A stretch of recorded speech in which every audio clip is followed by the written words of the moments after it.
nous allons voir donc ce que c'est que la charge électrique et nous allons faire donc quelques calculs avec la charge électrique.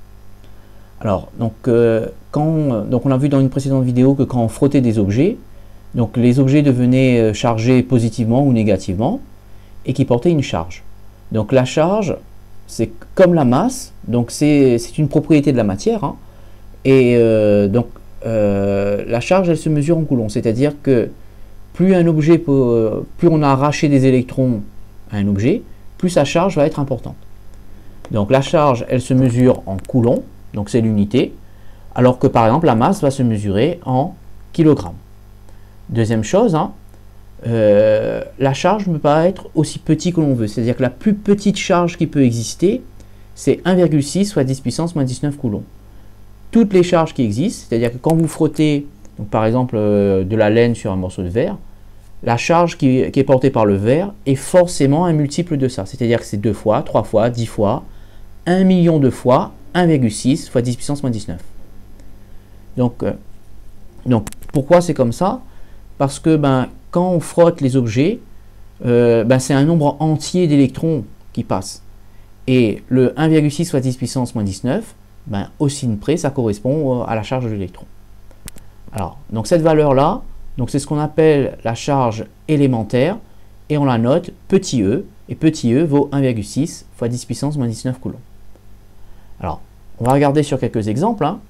Donc la charge d'un proton, ça vaut toujours E, c'est-à-dire ça vaut toujours 1,6 fois 10 puissance moins 19 coulombs. La charge de l'électron, c'est quasiment la même chose, au signe près. Donc les électrons sont négatifs, donc ils portent une charge de moins 1,6 fois 10 puissance moins 19 coulombs. Alors des fois, pour éviter d'écrire le chiffre, on écrit moins E. Enfin, donc dans la matière, on a aussi les neutrons, et la charge d'un neutron, comme son nom l'indique, ça vaut 0. Et les neutrons sont neutres, c'est-à-dire ils ne possèdent ni une charge positive, ni une charge négative. Alors, on va essayer de calculer, et on va appliquer ça un petit peu à un atome, hein. Donc si on a un atome, alors pas de bismuth, mais de césium, donc si on a un atome de césium 137, alors l'atome de césium 137 contient 55 protons et 82 neutrons. Donc on aimerait connaître, à l'intérieur d'un atome, vous savez qu'il y a un noyau, et qu'autour du noyau, il y a des électrons. Donc nous, on aimerait connaître quelle est la charge électrique du noyau, et quelle est la charge électrique des électrons. Alors si on regarde dans le noyau, donc petit rappel, hein, donc dans le noyau, on a des protons, et on a des neutrons. Il n'y a pas d'électrons dans le noyau. Et donc dans un noyau d'atome de césium, il y a 55 protons et 82 neutrons. Mais comme la charge des neutrons vaut 0, la charge des neutrons c'est 82 fois 0. Et donc en fait, on peut ne pas tenir compte des neutrons, donc il faut juste tenir compte de la charge des protons.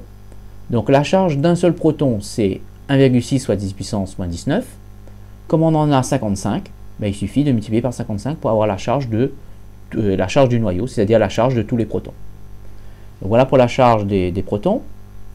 Ensuite, on va calculer maintenant la charge de tous les électrons.